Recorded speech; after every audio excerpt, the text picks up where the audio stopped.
मसीह यीशु में मेरे अजीजों, मैं प्रभु यीशु मसीह के जिंदा मुबारक नाम में आप सबको सलाम अर्ज करता हूं और आज के इस आत्मिक सहभागिता में आप सबका स्वागत करता हूं। अजीजों, मैं आप सबके लिए निरंतर प्रार्थना करता हूं कि प्रभु का अनुग्रह हर तरह से आपको सुरक्षित रखे और मैं न केवल आपके लिए बल्कि तमाम लोगों के लिए, जिनको जानता हूं, जिनको नहीं भी जानता हूं, सबके लिए निरंतर प्रार्थना करता हूं कि खुदा बाप का फजल, खुदा बाप का करम सब पर बरकरार रहे। आज के दिन के लिए परमेश्वर का धन्यवाद करते हैं, सच्ची संगति के लिए परमेश्वर का धन्यवाद करते हैं अजीजों। और आज हम सब के मनन के लिए जो खुदा बाप ने मुझे कलाम का हिस्सा दिया है वो मैं पढ़ने जा रहा हूं। आप अपनी बाइबल में अय्यूब की पुस्तक को खोल लें और उसका 10 अध्याय निकालें। 1 से 5 पद मैं अपनी बाइबल में से पढ़ूंगा, आप अपनी बाइबल में देखिए। The book of job chapter 10 versus 1 to 5। मेरी रूह मेरी जिंदगी से बेजार है, मैं अपना शिकवा खूब दिल खोल कर करूंगा, मैं अपने दिल की तलखी में बोलूंगा। मैं खुदा से कहूंगा, मुझे मुल्जिम ना ठहरा, मुझे बता कि तू मुझसे क्यों झगड़ता है। क्या तुझे अच्छा लगता है कि अंधेर करे और अपने हाथों की बनाई हुई चीज को हकीर जाने और शरीरों की मशवरत को रोशन करे? क्या तेरी आंखें गोश्त की हैं या तू ऐसे देखता है जैसे आदमी देखता है? क्या तेरे दिन आदमी के दिन की तरह और तेरे साल इंसान के अय्याम की मानिंद हैं? खुदावंद की बड़ी बरकत उसके पाक कलाम के पढ़े जाने और सुने जाने पर हो, आमीन। आइए दुआ मांगे। खुदावंद मसीह यीशु में हमारे प्यारे आसमानी बाप, बड़े अदब के साथ, बड़ी हलीमी और फिरोतनी के रूह में होकर हम सब तेरे बेटे और तेरी बेटियां तेरे पाक कदमों पर सर निगो हैं। इस ईमान के साथ हम दुआ में हैं कि हमारा जिंदा और सच्चा खुदा हमारे बीच में मौजूद है। प्यारे बाप आसमानी, धन्यवाद के साथ हम तेरे कदमों पर हैं पिता परमेश्वर। तेरे कलाम को सुनना चाहते हैं, सीखना समझना चाहते हैं, अपनी जिंदगियों में से जज्ब करना चाहते हैं। खुदावंत, तुझसे हमारी इल्तिजा है कि होने दे ये वचन रूपी बीज जब हमारे दिल की जमीन पर गिरता है तो हमारी जिंदगियों में जड़ पकड़े और बेशुमार फल लाने वाला हो। प्यारे प्रभु जी, हमारे चारों तरफ अपने पाक फरिश्तों की सेना का बाड़ा बांधना कि शैतान हमें किसी भी तरह से तेरी संगति से, तेरी रिफाकत से जुदा ना कर सके। प्यारे खुदा बाप, जब हम तेरी वेदी से उठकर अपने घरों को लौटते हैं तो उससे बहुत सी बरकत लेकर जाने वाले हों। प्रभु जी, अपने आप को, अपनी जिंदगियों को तेरे इख्तियार में देते हैं और इस दुआ को तेरे प्यारे और इकलौते बेटे, अपने उद्धारकर्ता और जीवन देने वाले खुदावंद यीशु मसीह के जिंदा और मुबारक नाम के वसीले से मांगते हैं। सुन और कबूल कर ले, आमीन। अजीजों, एक बार फिर परमेश्वर का धन्यवाद करते हैं अच्छी संगति, अच्छे समय के लिए और खुदावंद का पाक कलाम हमारे सामने। और अभी पढ़ा मैंने आपके लिए अय्यूब की पुस्तक और 10 अध्याय 1 से 5 पद। यहां पर अय्यूब खुदा से बात कर रहा है और जब आप 5 पदों को पढ़ेंगे, और से पढ़ेंगे तो बात क्या कर रहा है? लड़ाई कर रहा है खुदा बाप से। पर इन 5 पदों में उसने खुदा बाप को थोड़े से में बहुत कुछ कह दिया और अय्यूब यहां पर बड़ा बेहाल, बड़ा मुसीबत में, बड़ा दुख में, दर्द में, छटपटाहट में, बहुत बेबयान मुसीबत में यहां पर नजर आता है और वो खुदा बाप से यहां पर लड़ रहा है और इस हालत में आ गया। और हालत क्या है, मैं पहला पद फिर पढ़ना चाहूंगा और उस पद को ध्यान में रखते हुए हम बातचीत करेंगे। पहले पद में लिखा है, मेरी रूह, ये जॉब अय्यूब कह रहा है, मेरी रूह मेरी जिंदगी से बेजार है। ये पहले पद का पहला हिस्सा है क्योंकि आगे भी उस पद में लिखा है, मैं अपना शिकवा खूब दिल खोल कर करूंगा। जो इसका शिकवा है, जो शिकायत है, वो कहता है मैं दिल खोल कर करूंगा। और आगे कहता है कि मैं अपने दिल की तलखी में बोलूंगा, जो मेरे दिल में कड़वाहट भरी हुई है वो उसमें मैं बोलूंगा। बड़ा साफ को आदमी है ये मन में कुछ नहीं रख रहा है। कह रहा है मेरे दिल में कड़वाहट भरी हुई है और उस कड़वाहट को मैं निकालना चाहता हूं, मैं बोलना चाहता हूं। और बोल किससे रहा है? खुदा बाप से। खुदा बाप से बात कर रहा है ये। लेकिन इस पद में 3 हिस्से थे और पहला जो हिस्सा है उसमें जहां पर वो कहता है मेरी रूह मेरी जिंदगी से बेजार है, मेरी रूह मेरी जिंदगी से बेजार है। हिंदी में है मेरा प्राण जीवित रहने से उकताता है, मेरा प्राण जीवित रहने से उकताता है, मेरी रूह मेरी जिंदगी से बेजार है। और इंग्लिश वर्जन में है माई सोल लोथेस माई लाइफ, मेरी रूह को लोथेस यानी घृणा है मेरी जिंदगी से। यानी वही बात है कि मेरी रूह जो है वो मेरी जिंदगी से बेजार है। अजीजों, अय्यूब की आत्मा खुद अपनी जिंदगी से यानी अय्यूब के जीवित रहने से उकता गई है, छटपटाती है। उसकी आत्मा को घृणा है अपने खुद के जीवन यानी अय्यूब के जीवन से। या यूं कह लें कि अय्यूब कहता है कि मेरी रूह को मेरी जिंदगी से घृणा है, मेरी जिंदगी से उकताती है, मेरी जो रूह है वो मेरी जिंदगी से बेजार है। और बेजार उर्दू वर्ड है और बेजार का मतलब होता है डिसगस्टेड, डिसप्लीज्ड, सिक ऑफ, ये बेजार का मतलब है। ये अय्यूब की हालत क्यों हुई? अजीजों, जब अय्यूब की जिंदगी को हम पहले अध्याय से पढ़ेंगे और मैंने अक्सर अपने सरमनों में अय्यूब का हवाला दिया है, अय्यूब की हालत के बारे में बयान किया है। अय्यूब के ऊपर जो आजमाइशें शैतान लेकर आया, और लास्ट सरमन में भी मैंने बताया था कि खुदा बाप ने शैतान को फ्री कर दिया था, उसकी बाउंड्री हटा दी थी और इस वजह से उसने जॉब पर अय्यूब पर ये मुसीबतें नाजिल की थी। और वहां पर एक टेस्टिंग चल रही थी, वहां पर एक ट्रायल चल रही थी, वो मैं बता चुका हूं, उसको दोहराऊंगा नहीं। तो अय्यूब के साथ हुआ यह है कि इसके सब बेटे बेटियां फना हो गए, इसकी सारी संपत्ति उजड़ गई, नष्ट हो गई, इसका पशुधन भी सारा बर्बाद हो गया, सब पशु मर गए, नौकर चाकर वगैरह वगैरह ये भी सब हलाक हो गए। चंद 1-2 बचे होंगे तो बचे होंगे, सब कुछ लुट गया, ये पूरी तरह बर्बाद है। उसकी बर्बादी को हम एक्सप्लेन कर नहीं सकते, बाइबल पढ़ेंगे तभी समझ में आएगी डिटेल, पहले अध्याय से और 8 और 9 अध्याय तक, तब उसकी तो ये पूरा बर्बाद हो गया।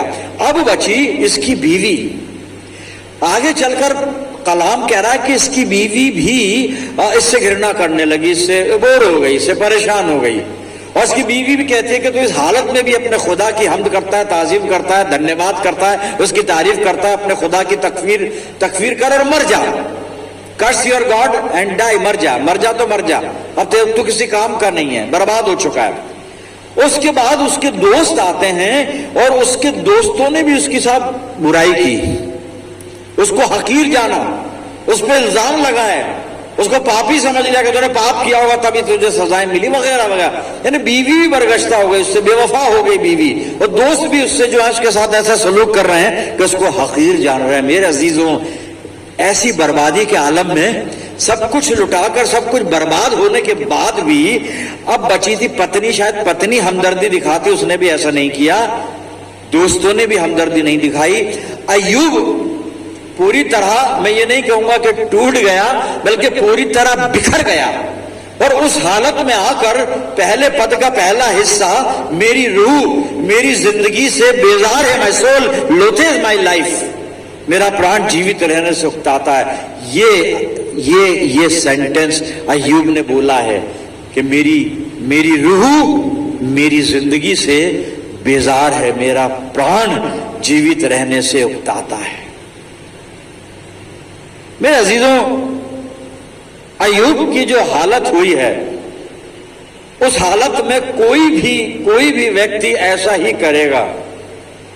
लेकिन जब हम अपनी बात करते हैं, विश्वासियों की बात करते हैं, हम जो जिंदा खुदा के पैरोकार हैं, हम जो खुदावंद मसीह यीशु के पैरोकार है, मसीह यीशु पर ईमान रखने वाले लोग हैं, हमारे साथ दो बातें और दो चीजें हमेशा नजर आती हैं। एक तो दुनिया की मुश्किलात और फिर हमारा ईमान। एक तरफ ये दुनिया है, मुश्किलें ही मुश्किलें हैं, दुख है, दर्द, तकलीफ, परेशानी, बीमारी, महामारी, ये सब कुछ है ये। और मौजूदा दौर में तो बिल्कुल ये साफ है, आया है, जाहिर है, बिल्कुल प्रकट है। ये कुछ बताने की जरूरत नहीं कि आजकल की जो परिस्थितियां हैं वो कैसी हैं।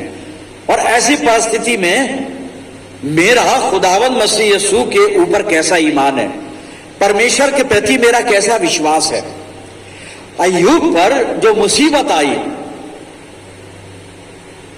वो मुसीबत आगे चलकर ईमानदारों के लिए एक नमूना ठहरी है। आगे चलकर जब हम पूरी इस किताब को, अय्यूब की किताब को पढ़ लेते हैं, समझ लेते हैं, तब विश्वासियों के लिए एक बहुत बहुत बहुत अच्छा नमूना, एग्जाम्पल बन गया ये अय्यूब का जीवन। लेकिन अय्यूब जो इस तरह से खुदा बाप से लड़ रहा है इन 5 पदों में, और जो पहली बात वो कहता है कि मेरी रूह मेरी जिंदगी से बेजार है, और आगे जो उसने बहुत कुछ कहा है परमेश्वर को, आप पढ़ेंगे आपके समझ में आ जाएगा। वो खुद अपने आप में वो सेल्फ एक्सप्लेनेटरी है। वो यहां पर अय्यूब टूटा है, अय्यूब बिखरा है, कोई भी होगा टूट जाएगा, बिखर जाएगा। लेकिन जिस्म का टूट जाना, जिस्म का बिखर जाना, जिस्म का अजाब में मुब्तला हो जाना, शारीरिक कष्ट या पीड़ा उठाना, ये एक अलग चीज है। आदमी टूटता है, बिखरता है, बीमार हो जाएगा, कोमा में चला जाएगा, वगैरह वगैरह कुछ भी। लेकिन अब एक चीज और बचती है हमारे अंदर, रूह। लेकिन अगर रूह ही बेजार हो जाए, आत्मा ही अगर जो है वो अपनी जिंदगी से घृणा करने लगे, तो फिर क्या बचेगा? कुछ भी नहीं। लेकिन यहां पर अय्यूब के जीवन से जब हम सीख रहे हैं, तो हम लोगों को यह सिखाया जा रहा है बाइबल के द्वारा। मैं नहीं सिखा रहा हूं आपको, मैं कौन होता हूं, लेकिन बाइबल मुझे भी सिखा रही है। और बाइबल मुझे ये सिखा रही है कि जिंदगी के कुछ गुण ऐसे भी हैं जो बिना दुख सहे ये नजर नहीं आते, इनका पता नहीं चलता, और ये हमारी समझ में भी नहीं आते। मेरे अजीजों, मेरे विश्वास का क्या मयार है, क्या स्टैंडर्ड है, ये तब पता चलेगा जब मैं दुख सहकर अपने प्रभु यीशु मसीह पर पूरा भरोसा रखता रहूंगा, जब मैं तरह तरह के दुख उठाकर अपने खुदा बाप से मोहब्बत करता रहूंगा। तब पता चलेगा कि मेरे जो विश्वास का जो स्तर है, स्टैंडर्ड, वो क्या है। जब मैं दुख उठाकर भी अपने खुदा बाप से प्रेम करता रहूंगा, प्रार्थना करता, उस पर विश्वास करता रहूंगा, तब पता चलेगा कि मैं जो परमेश्वर से प्रेम करता हूं, या मैं जो खुदावंद मसीह यीशु से मोहब्बत करता हूं, मेरी मोहब्बत का स्तर क्या है, स्टैंडर्ड क्या है। होता क्या है कि हम कई बार दुख तकलीफ परेशानी आने पर दुआ करते हैं, और जब दुआ के बावजूद भी दुख तकलीफ परेशानी बीमारी नहीं जाती है, तो फिर खुदा से या तो झगड़ते हैं, लड़ाई करते हैं, या हमारा ईमान कमजोर हो जाता है मेरे अजीजों। लेकिन अय्यूब की जिंदगी से हम ये सीखें कि हमारे कुछ गुण जो हैं वो दुखों से ही जाहिर होते हैं। दुख मुसीबत परेशानी के बाद ही पता चलता है, जब ये हमारी जिंदगी में आते हैं, कि हमारे पास ईमान कितना है, हम परमेश्वर से कितना प्रेम करते हैं। क्योंकि खुदा की जो मोहब्बत हमारी जिंदगियों में है, या हमारा ईमान जो हम दिल में ईमान रखे हुए हैं मसीह यीशु के ऊपर, उसके प्यार के ऊपर, उसके फजल के ऊपर, उसकी कुदरत के ऊपर, ये जुगनू की तरह है साहब। और जुगनू अंधेरे में ही दिखता है, अंधेरे में ही चमकता है। यानी मेरे विश्वास की परख तब होगी जब मुझ पर दुख तकलीफ परेशानी आएंगी। मैं यीशु मसीह से कितना प्यार करता हूं, उस प्यार की परख तब होगी जब मेरे ऊपर दुख संकट परेशानी वगैरह वगैरह ये चीजें आएंगी। हम अक्सर क्या होता है, दुख मुसीबत आने पर आत्मा में उगता जाते हैं, हमारी रूह बेजार हो जाती है। और यही हमारी गलती होती है, यही एक गलत काम है जो हम कर बैठते हैं। जो जॉब कर बैठा अय्यूब कर बैठा, कहता मेरी रूह मेरी जिंदगी से बेजार है। मेरे अजीजों, रूह को कभी बेजार मत होने दीजिए। आत्मा को हमेशा बलवंत बना के रखे, भी आगे अपन चल कर देखेंगे। लेकिन क्या होता है कि कई बार हम ओवर कॉन्फिडेंट हो जाते हैं, और जब दुख तकलीफ मुसीबत आती है ना, तो हमारा जो ओवर कॉन्फिडेंट होना है वही हमारी रूह को बेजार बना देता है। और फिर हम खुदा पर से अपना ईमान हटा लेते हैं, या हमारा विश्वास डगमगाने लगता है। क्यों? क्योंकि हम ओवर कॉन्फिडेंट बहुत होते हैं। लेकिन प्रॉब्लम कहां आती है? ओवर कॉन्फिडेंट हो जाए, ये तो इंसान की फितरत में, ये नेचर है ओवर कॉन्फिडेंट होना। ये तो होगा, ये हम इससे बच नहीं सकते क्योंकि हमारे नेचर में। लेकिन रूह बेजार हो या ना हो, ये हमारे हाथ में है कि हम रूह को कभी बेजार ना होने दें, आत्मा को ना उकताने दें। माई सोल लोथेस जो इंग्लिश वर्जन में, कभी आत्मा को बेजार ना होने दें। कभी भी हम आत्मा को कभी हम डिस्कस्टेड ना हो, डिस्प्लीज ना होने दें कभी भी। एक रेफरेंस बाइबल में से मैं शेयर करना चाहता हूं, और आप मेरे साथ भजन संहिता 30 को निकाल लीजिएगा। और यहां पर पहले तो दाऊद की कुछ बातें अपन देखते हैं भजन संहिता 30 में।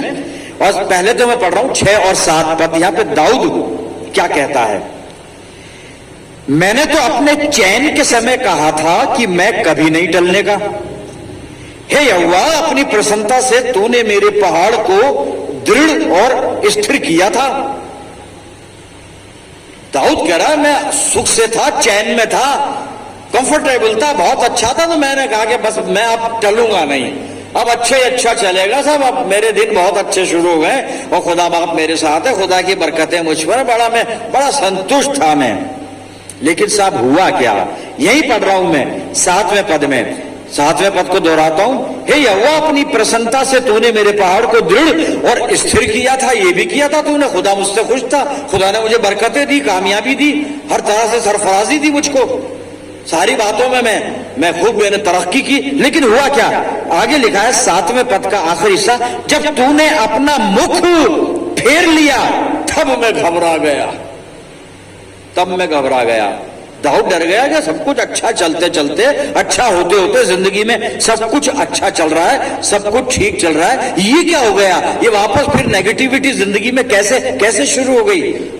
फिर ये कैसे जीवन के अंदर मिस हैपनिंग आने लगी? परमेश्वर तो मेरी ढाल है, मेरा शरण है, मेरा खुदा बाप हमें संभालता है, सब कुछ अच्छा है, और अच्छा चलते चलते ये तकलीफ परेशानी, ऐसा क्या हो गया? ये दाऊद कहता तूने अपना मुख फेर लिया, अब मैं घबरा गया। ठीक है, यहां तक ठीक, घबराएगा आदमी है, दाऊद घबरा गया।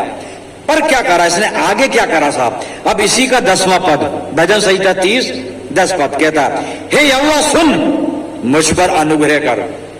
अब ये दुआ कर रहा खुदा बाप से, हे यहोवा सुन, मुझ पर अनुग्रह कर। हे यहोवा, तू मेरा सहायक हो, मेरा मददगार बन जा। 10वें पद में अब उसने दुआ कर ली, तो खुदा बाप ने उसकी दुआ को सुना और उस पर अनुग्रह कर दिया, उस पर फजल कर दिया। अब फजल कर दिया तो उसके बारे में भजन संहिता 30 में दाऊद क्या लिखता है? अब मैं 2 और 3 पद पढ़ूंगा इसका, सुनिए। हे मेरे परमेश्वर यहोवा, मैंने तेरी दुहाई दी और तूने मुझे चंगा किया है।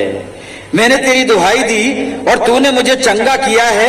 हे यहोवा, तूने मेरा प्राण अधोलोक में से निकाला है, तूने मुझको जीवित रखा और कब्र में पड़ने से बचाया है। दाऊद अपनी जिंदगी में कन्विंस है, बड़ा कंफर्टेबल है कि मैं सुख में हूं, बरकतों में हूं, आनंद में हूं, और बिल्कुल आनंद बना रहेगा, सुख बना रहेगा। लेकिन ऐसा होता नहीं है जिंदगी में साहब। लेकिन क्या हुआ? वो कहता है कि फिर जिंदगी में कुछ तकलीफ परेशानी आ गई, तो उसको लगा खुदा ने अपना मुंह फेर लिया है। और जब उसको महसूस हुआ कि परमेश्वर ने मुंह फेर लिया, तो कहता मैं घबरा गया। लेकिन साहब, घबराने के बाद इस दाऊद ने खुदा बाप से झगड़ा नहीं किया अय्यूब की तरह कि मेरी रूह अब जिंदगी से बेजार है, अब मैं सुसाइड करूंगा। नहीं, इसने झगड़ा नहीं किया। इसने 10 पद में जाके प्रार्थना की, और जब इसने प्रार्थना की तो 2 और 3 पद में वो कहता है कि खुदा ने मेरी दुहाई को, गिड़गिड़ाने को सुन लिया और मेरे को फिर से संभाला और फिर से मुझे अच्छा कर दिया, फिर से मुझे शांति से भर दिया और फिर से मुझे चंगा कर दिया, फिर से मुझे आशीषों से परिपूर्ण कर दिया। मेरे अजीजों कि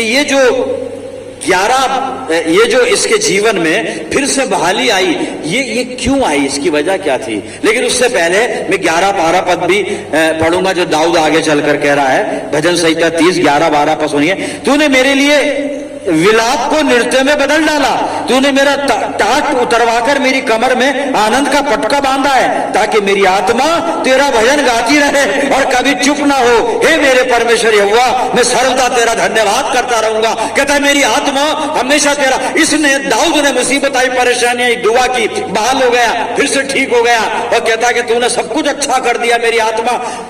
इसने आत्मा को बेजार नहीं होने दिया जो अय्यूब ने कर दिया था। अय्यूब ने आत्मा को बेजार होने दिया था। अजीजों, मेरा कहने का, निवेदन करने का अर्थ यह है कि आप अपने आत्मा को कभी भी बेजार मत होने दीजिए। दाऊद पर तकलीफ परेशानी आई लेकिन फिर से रिस्टोर हो गया। क्यों हो गया?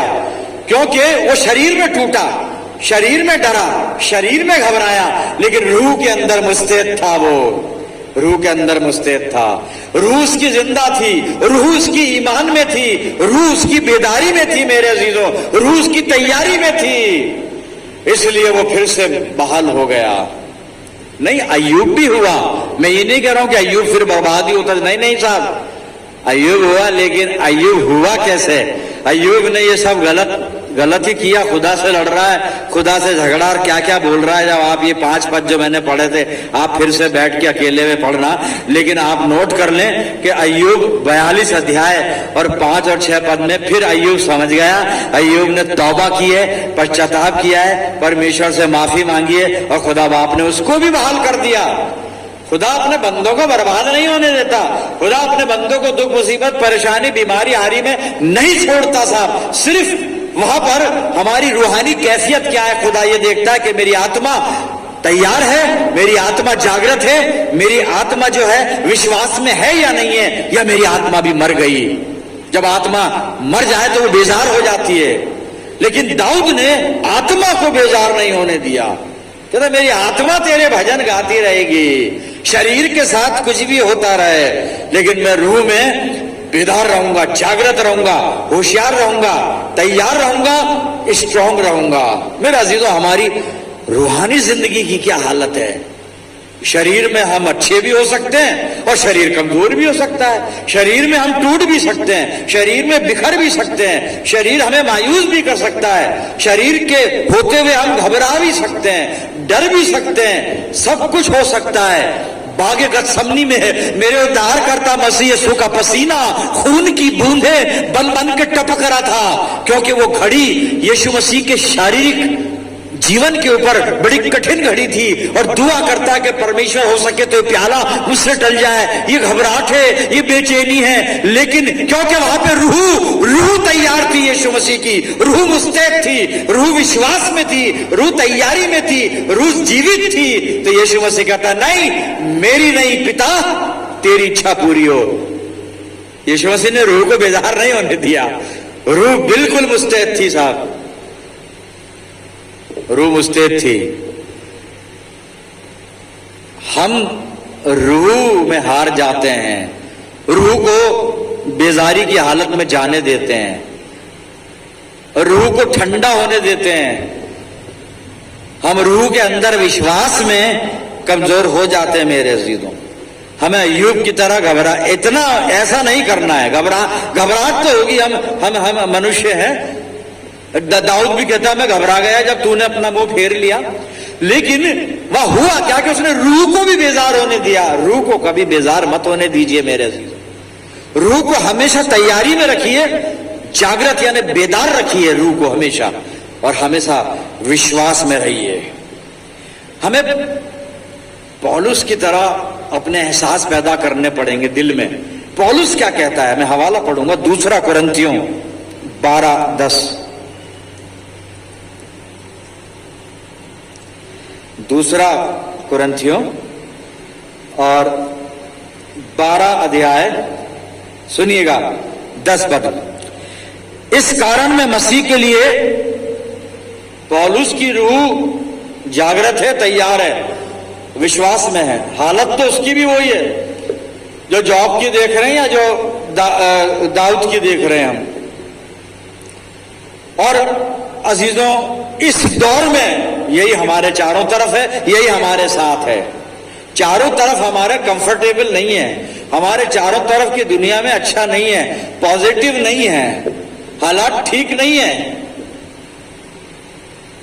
हालात अभी जो दुनिया के चारों तरफ हमारे जो हैं, बस वो ये इतना समझ लीजिए दो लाइनों के अंदर कि हर शख्स असीर गम अफकार लगे हैं। इस दौर में जीना बड़ा दुश्वार लगे है, लेकिन फिर भी क्योंकि हम अहले ईमान है, ईमान वाले हैं, खुदा हमारे साथ है, मसीह यीशु हमारी मदद के लिए हमेशा कहता है देखो मैं जगत के अंत तक तुम्हारे साथ हूं। तो हम अपनी रूह को ठंडा ना होने दें, रूह में तैयार जागृत रहें और विश्वास में मजबूत बने रहें। जी पौलुस क्या कहता है 2 कुरिन्थियों 12:10, इस कारण मैं मसीह के लिए निर्बलताओं में और निंदाओं में और दरिद्रता में और उपद्रवों में और संकटों में प्रसन्न हूं, क्योंकि जब मैं निर्बल होता हूं तभी बलवंत होता हूं। ये कैसे होता है? जब रूह बेदार हो, बिल्कुल तैयार जागृत हो मेरे अजीजों। और अगर रूह बेजार हो गई, अगर रूह डिस्प्लीज हो गई, सिक ऑफ हो गई जैसे अय्यूब की हुई थी, तो फिर कुछ नहीं होगा मेरे अजीजों। और अय्यूब नहीं तो 42वें अध्याय में जाके अभी मैंने बताया 5-6 पद में तौबा कर ली, मन फिरा लिया, पश्चाताप कर लिया, खुदा बाप से माफी मांग ली, खुदा बाप ने उसको रिस्टोर कर दिया, फिर सारी आशीषें उससे भी ज्यादा बरकतें दे दी। लेकिन हम अपने जीवन को देख रहे हैं बाइबल के आईने में, अपनी जिंदगी में झांक के देखें हमारी रूह की क्या हालत है मेरे अजीजों, हमारी रूह की हालत क्या है। ये दुख तकलीफ परेशानी ये सब चलता रहेगा जीवन में, घबराए नहीं, रूह को बेजार ना होने दें, रूह को बेदार रखें, जागृत रखें, बिल्कुल बेदारी भरी रहे रूह में, ईमान में रूह मुस्तैद पाई जाए, बिल्कुल। और 2 चीजें करनी है बस, उसके बाद दुआ करेंगे। सबसे पहले तो खुदा को हमेशा सामने रखिए, अपनी आंखें परमेश्वर पर लगा के रखें। इब्रानियों 12 और 2 पद में कहता है ना, ईमान के बानी और सिद्ध करने वाले प्रभु यीशु की ओर ताकते रहें। आप कह रहे हैं पादी साहब कभी करो खुदा को ताको, कभी करो यीशु मसीह को ताको। अरे भाई समझा तो चुका हूं मैं। यीशु मसीह कहता बिना मेरे वसीले के कोई बाप के पास जा नहीं सकता, यीशु को तो पहले ताकना पड़ेगा। और खुदावंद मसीह यीशु वो दूरबीन है कि जिसमें से होकर ही हम सिर्फ खुदा को देख सकते हैं, और देख ही नहीं सकते परमेश्वर को। मसीह यीशु में होकर ही देख सकते हैं परमेश्वर को, मसीह यीशु में होकर ही खुदा के पास तक जा सकते हैं, मसीह यीशु में होकर ही खुदा बाप से मिल सकते हैं, मसीह यीशु में होकर ही हमारी दुआएं खुदा के तख्ते मुबारक तक पहुंचती हैं मेरे अजीजों। यीशु मसीह तो पहला स्टेप है, खुदा तो बाद में आएगा।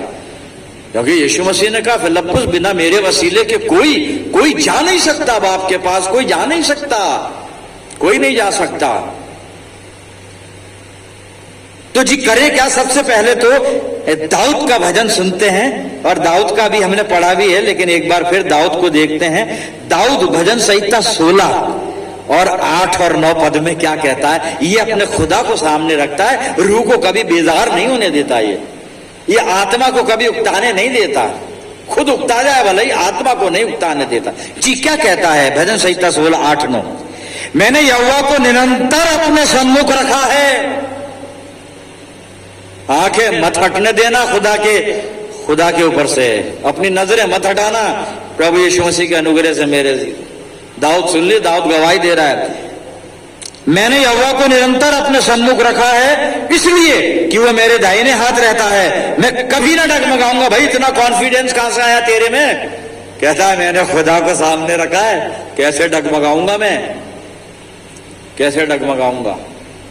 जी आगे 9वां पद भी, इस कारण मेरा हृदय आनंदित और मेरी आत्मा मगन हुई है। ये आत्मा बेजार नहीं होती, आत्मा मगन होती है जब हम खुदा बाप को मसीह यीशु को सामने रखते हैं मेरे अजीजों, आत्मा मगन होती है। और परमेश्वर मसीह यीशु के द्वारा प्रभु यीशु मसीह जो शांति का स्रोत, शांति का सोता और शांति का राजकुमार है, हमारे जीवन को शांति से परिपूर्ण करता है। प्रियजनों और आखिरी बात, पहली बात खुदा को सामने रखें, आखिरी बात खुदा पर भरोसा रखें, खुदा पर भरोसा रखें। जी दूसरा कुरिन्थियों में से पढ़ रहा हूं मैं, 7 अध्याय और 5 और 6 पद सुनिएगा। पौलुस सिखा रहा है, क्योंकि जब हम मकिदुनिया में आए तब भी हमारे शरीर को चैन नहीं मिला। शरीर को तो चैन मिलता ही नहीं है, ये शरीर चैन के लिए नहीं बना है। शरीर के तो टास्क या जॉब ये दुख उठाए, ये जी हां, इसका काम ही यही है, यही काम है इसका। क्योंकि शरीर को अपनी जिम्मेदारियां पूरी करनी है, लाइबिलिटीज हैं, सोशल कमिटमेंट है, चैलेंजेस हैं लाइफ के, उनको फेस करना है, संघर्ष है, स्ट्रगल है, वो भी फेस करना है। फिर इसकी मशीनरी भी जो कमजोर हो जाती है उम्र के साथ साथ, वो भी फेस करना है, वो भी सब है, वो भी सब कुदरत का नियम है, वो भी पूरा होगा। मेरे प्रियजनों, ये सब कुछ चलेगा, शरीर को चैन नहीं मिलता। कोई पूछता कैसे हो, हंस के जरूर बोलता है खुदा बाप का फजल है, लेकिन अंदर से आवाज आती है कि बेटा बस फजल उतना ही है कि जितना तू मुस्कुरा के झूठ बोल सके। लेकिन कहीं ना कहीं से तो शरीर का नाम ही यही है। पौलुस कहता है कि जब तक हम इस शरीर में है, कुरिन्थियों की दूसरी पत्री में लिखता है, जब तक इस शरीर में है कराहते रहते हैं। ये तो कराने वाली चीज है, ये कराने वाली चीज है, ये कराहते रहते हैं। कोई ना कोई तो ऐसी चीज होगी कि जिसके बारे में आपको बताना पड़ेगा, सोचना पड़ेगा। यीशु मसीह से लोग पूछते तेरा घर बता दे, तेरा घर आके देखेंगे। यीशु मसीह कहता लोमड़ियों के भट होते हैं, आकाश के पक्षियों के घोंसले होते हैं, और मनुष्य के पुत्र के लिए सर धरने की भी जगह नहीं, मेरे उद्धारकर्ता के लिए सर धरने की जगह नहीं। देखिए, क्योंकि शरीर में है, खुदा अभी जिस्म में है, खुदा शरीर में है, और शरीर में चैन का साहब, चैन का। कभी यरूशलेम को देख के रोता है, कभी लाजर की कब्र पे रोता है, कभी चेलों की हालत पे रोता है, कभी लोगों के गुनाहों की वजह से रोता है। शरीर को चैन कहां है? शरीर को चैन नहीं है, यही इंसान की हालत है जी। लेकिन वो क्या कहता है, क्योंकि जब हम मकिदुनिया में आए तब भी हमारे शरीर को चैन नहीं मिला, परंतु हम चारों ओर से क्लेश पाते थे, चारों ओर से क्लेश पाते थे, चारों ओर से क्लेश पाते थे। बाहर लड़ाइयां थी, भीतर भयंकर बातें थी। 6 पद में लिखता है, तो भी इतना होने पर भी अब ये भरोसा देखिए, भरोसा, ये ईमान, ये है वो रूह जो हमेशा बेदार रहती है, ये है वो आत्मा जो हमेशा विश्वास में रहती है, ये है वो आत्मा जो तैयार रहती है। यही आत्मा हमें रखनी है अपने अंदर जी। क्या कहता है 6 पद में, तो भी दीनों को शांति देने वाले परमेश्वर ने तीतुस के आने से हमको शांति दी। तो भी दीनों को शांति देने वाले खुदा ने हमें शांति से भर दिया। खुदा आपको शांति से भरेगा मेरे अजीजों। खुदा पर भरोसा रखें, खुदा को सामने रखें, अपने रूह को कभी बेजार मत होने दीजिए। आइए प्रभु यीशु मसीह के पास चलते हैं, उससे दुआ करते हैं कि कभी हमारी रूह बेजार ना हो, बल्कि हमेशा तैयार रहे, बेदार रहे और ईमान में हमेशा मजबूत रहे। आइए प्रार्थना करें। खुदावंद मसीह यीशु में प्यारे आसमानी बाप, धन्यवाद करते हैं जीवित वचन के लिए पिता जो तूने हमको दिया है। और प्रभु जी ऐसे संकट के समय में, ऐसी कठिन परिस्थितियों के बीच में परमपिता परमेश्वर तूने ये जिंदा कलाम हमें दिया और हमें सिखाया आज कि हम हमेशा अपनी आत्मा को तैयारी में रखें, बेदारी में रखें, विश्वास में रखें खुदा बाप, ताकि कभी भी हम कमजोर ना हो, बल्कि निरंतर तुझसे प्रार्थना में लगे रहें, निरंतर तेरी संगति में बने रहें, हमेशा तुझको सामने रखें और हमेशा तुझ पर भरोसा रखें, ताकि हर वक्त हम आराम में रहे पिता परमेश्वर, और तेरे फजल में शांति से रहे। प्रभु जी अपनी जिंदगियों को तेरे अधिकार में देते हैं। परम पिता परमेश्वर हर तरह से तो हमारी रहनुमाई फरमाना। मैं दुआ करता हूं जितने प्रियजन मेरे साथ प्रार्थना में जुड़े हुए हैं, इन सब अजीजों पर तेरी शफकत, रहमत और बरकत का साया हमेशा बना रहे।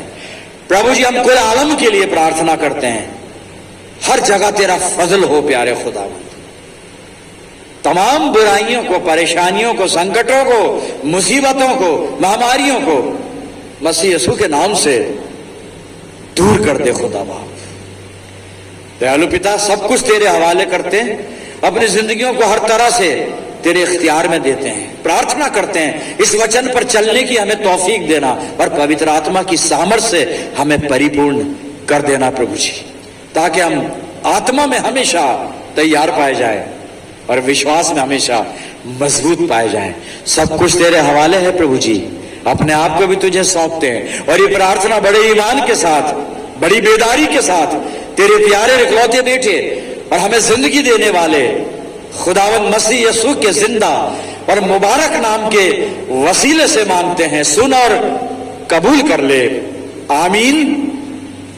अब हमारे खुदावंद मसीह यीशु का फजल, खुदा बाप की मोहब्बत, पाक रूह की रिफाकत और शिराकत हम सब के साथ, तमाम ईमानदारों के साथ, हमारी सब कलीसियाओं के साथ अब से लेकर हमेशा तक होती रहे, आमीन।